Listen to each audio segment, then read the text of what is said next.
it's an important day for the project. The period, we can say unfortunately, yes or no, like probably 100 years ago, for steam engines to motor engines fueled by diesel or petroleum. Personally, I think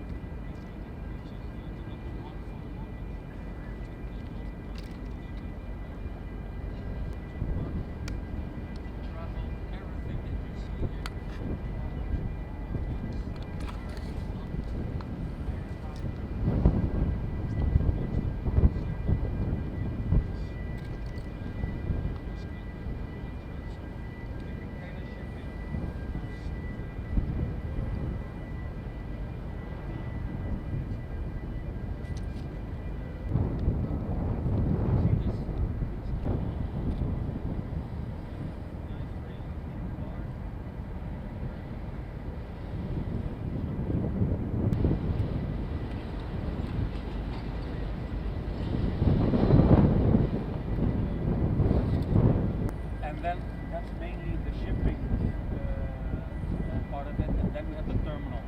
The terminal, MSC terminal, reached this objective is try to participate in prototypes, partnerships with manufacturers like Hyce who offer their, let's say, their terminals, their area, that these equipment, these as an energy